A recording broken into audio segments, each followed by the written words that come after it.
Mom, come and see this! Mom came bustling from inside the house to the backyard. Aren't they pretty? Look, they're eating from the birdhouse that I made. My eyes sparkled. You're such a thoughtful girl, honey. Those birds are so lucky. I beamed at Mom, who smiled at me before heading back inside. I inched my way towards one of the birds and held it. I went to one of the bushes in the backyard and removed a cage, which I secured the bird in. You'll get me a pretty penny at the pet store. Hi, my name is Sophia. Give this video a thumbs up and smash that notification bell so you will know when more of our amazing stories are uploaded. I love my mother with all of my heart. She would always boast to other parents and teachers about how well behaved I was. How I was always obedient in class and always brought home excellent grades. My sister was an only child for a while and was adopted because my parents thought they couldn't have children. When she was about 6, Mom got pregnant and in 9 months, birthed a gorgeous baby girl, me. Dad, however, passed away when I was 10 years old, and even though Mom tried her best to keep us happy, I still felt a void in my spirit. In middle school, I began to pull pranks on other children and sometimes even teachers, and then blame it on the kids who always got in trouble. It was remarkably easy since I was the quiet child in the class and got straight A's. One time I told my mom that I had to get to school early to complete a group project, and I covered the entire classroom in foil. Another time, I attached a rubber snake to the teacher's cupboard, so when she opened it, the snake jumped out. The teacher was out for 2 weeks with a sprained ankle. Nobody suspected it was me. Well, no one besides my older sister, Paula. Sophia, did you have anything to do with that foil prank? The what? I looked up from my books and stared at her blankly. You know, the person who covered the entire classroom in foil? No, I have no idea what you're talking about. I focused on the homework in front of me. So why did you have Mom buy all of those rolls of foil? And why did you have to go to school so early this morning? Well, I had to get there early for a group project. We are making solar panels in science class. You may have everyone else fooled, but I know it was you. Innocent until proven guilty. For someone who wants to be a lawyer, you should know that, I smirked. My sister shook her head and walked away. You see, Paula was in high school and I in middle school, but we were on the same campground. The pranks spread like wildfire, and the more they spread, the more pranks I did. When my sister was in high school, there was one prestigious college that she and her friends wanted to get into. When the time came, they all applied and waited anxiously for their acceptance letters. About 6 weeks later, Paula's friends began receiving their letters. Finally, hers arrived. She was ecstatic, and Mom and I were proud. However, her journey turned into sadness a few weeks later. She once tried again to tell Mom that I was responsible for a prank that was pulled at school, but Mom didn't believe her. Furious, I decided to teach my snitching sister a lesson. I downloaded a voice changer app on my phone, and when only my sister and I were at home, I put my plan into action. I called the house landline and waited. Good afternoon. May I speak with Paula Archer, please? I had to clear my throat to stop myself from laughing. Hello, good afternoon, this is she. Who may I ask is calling? Hi, Miss Archer. I am an administrator at Yale University, and we are sorry to inform you that we made an error on your admittance form. The person to be admitted was Paula Archibald, not Paula Archer. We are sincerely sorry about the mix-up. We do hope that you can still get into a fine college, or you can reapply next year. Have a good afternoon, Miss Archer. Goodbye. I hung up the phone and stayed in my room for at least an hour before going outside to meet my sister, who was curled up in a ball on the sofa, aimlessly flipping through channels. Hey sis, I'm going to order a pizza. What do you want on yours? Paula didn't answer, so I went up to her and poked her on the head as I repeated the question. She threw off my hand, shot into a sitting position, and yelled, I don't want any pizza, leave me alone. Hearing the door unlock, knowing that Mom was home, I began to cry. I only asked you a simple question. There's no need to be mean about it. When Mom opened the door and saw Paula's angry face and my crying one, she asked what was going on. I told her that I only asked Paula what she wanted on her pizza, and she snapped at me. Mom scolded Paula and asked her why she did that. You always take Sophia's side. I wish Dad was here. He was the only one who understood me. Paula stormed off and left Mom and I in the living room. Later that night, Paula told Mom about the phone call, and Mom told Paula that she had other colleges that she got accepted into. And maybe that was God's way of telling her that Yale wasn't what's best for her. It took Paula a few days to tell her friends about the phone call. By that time, the deadline to submit your acceptance and pay part of the tuition had already passed. Mom even allowed her to have a sleepover, which I hated because her friends were so bossy. When I was watching a movie, Paula demanded that I hand them the remote and go to my room, which I obviously objected to. Paula and I began to fight over the remote, and I blurted out, "That's why I made that prank call, and you aren't going to Yale." Paula stopped and looked at me. What did you say? One of her friends replied. I think she just said that the Yale call was a prank. You didn't. I did. Paula screamed and tried to grab me, but I quickly moved myself out of the way. Mom rushed out of her bedroom. What is all of this commotion about?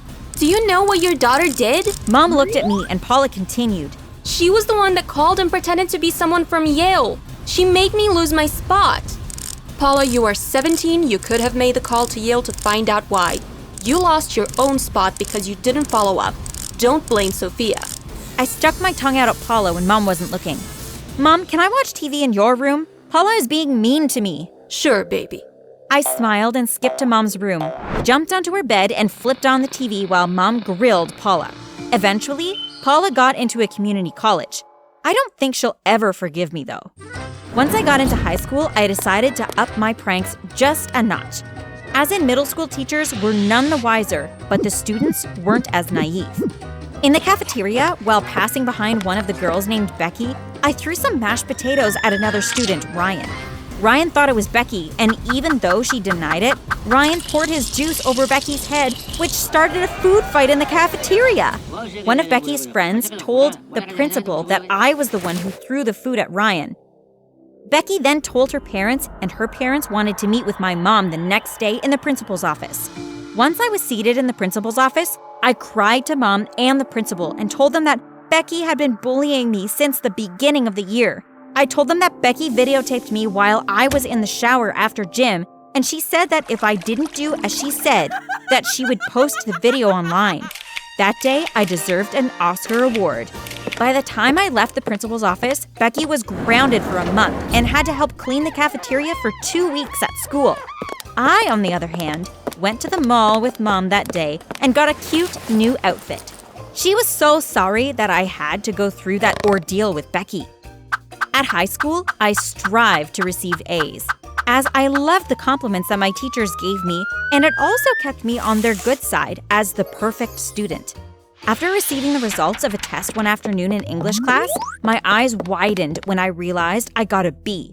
After class, I approached Mrs. Sharp. Mrs. Sharp, is it possible to redo the test so I can get an A? I'm sorry, Sophia, but my mark is final. My workload is too much, and if I give you a chance to redo it, many other students will want the same chance. I'm sorry, just do better next time. I watched her angrily as she picked up her belongings and walked out of the classroom. I was furious. How dare she refuse my right to receive an A? I got my chance for the best prank ever. It was at our annual Halloween show where Mrs. Sharp was the host. The afternoon before the show, I collected small lizards and placed them in a jar with holes. I got to the set early and climbed the ladder so I could be above the stage. I didn't even wait until 15 minutes in when I dropped a lizard on Mrs. Sharp's head. Then another and another. It wasn't until the 5th lizard was dropped and crawled into her bosom that she began to dance and scream, trying to get the scaly creature out. Most of the kids started to laugh, and the music teacher, Mr. James, tried to help her out, but her leg got stuck around the lights on the stage and she toppled over. I crept from the top of the stage and into the crowd. The next few minutes were chaotic, as an ambulance had to be called for Mrs. Sharp since her leg was twisted in an awkward position. Another teacher had to be prepared to take her place. Once everything had died down, the principal addressed the audience. Good evening, parents, teachers, and students. What happened tonight is very unfortunate, and I believe it was a prank gone too far. This will be fully investigated, as our auditorium was recently equipped with security cameras. What? I thought to myself as I looked up and noticed the cameras staring at me. Our teachers and students have worked hard on this talent show, so let us enjoy the rest of the night. If anyone needs me, I'll be in my office checking the security camera. I need to get to the office before the principal does. I darted across the picnic area of the school and to the administration building. The building was in darkness, and I pushed the door, delighted that it was open. I figured that since admin was on the compound, but that wasn't it. I was able to make my way to the principal's office and sit in his chair when the lights came on and the vice principal opened the door and looked at me.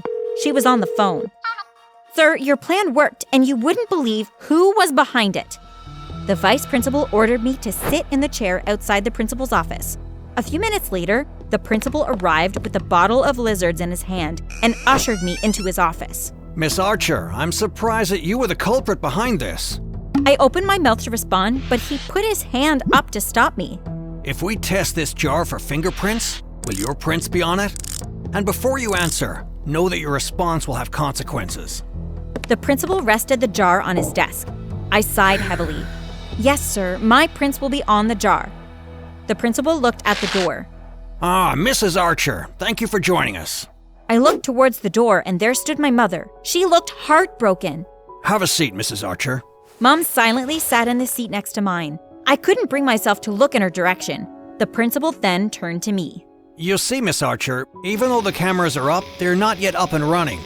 I told Mrs. Wilson what happened, and I told her that if my suspicions are correct, the person who pulled the prank would try to get to the tape before I did. What I didn't expect is for our top student to be the mastermind of such a horrendous prank. I was caught red-handed, and there was nothing I could do about it. I couldn't deny what I did. I listened to the principal and Mom talk about the possibility of Mrs. Sharp pressing charges and me heading to a juvenile detention facility. After their discussion, Mom turned to me. I can't believe Paula was right about you this whole time. I allowed my love for you to blind me, but that will no longer be the case here. I will call Paula tomorrow and apologize to her, and so will you. Whatever the principal and Mrs. Sharp think is the proper punishment, I will support them. I was not only expelled from my school, but Mrs. Sharp's husband made sure that she pressed charges, and I was sentenced to 2 years in juvie on assault charges. I'm not upset by what was done. If anything, I will never pull another prank in my life again. Paula came to visit me every weekend, and our relationship grew significantly. My relationship with Mom was never the same. Mrs. Sharp even checked on me a few times to make sure I was okay. She said she had forgiven me and that I hoped I learned my lesson. After I was released from juvie, I found every person I ever pranked and apologized. Some people forgave me, some people didn't, and I was okay with that. I've decided to study psychology as a degree because I want to learn about myself and hopefully help other boys and girls who may have been messed up a little bit as I was. Pranks should be funny for everyone. If you are the only one laughing, then you're doing it wrong.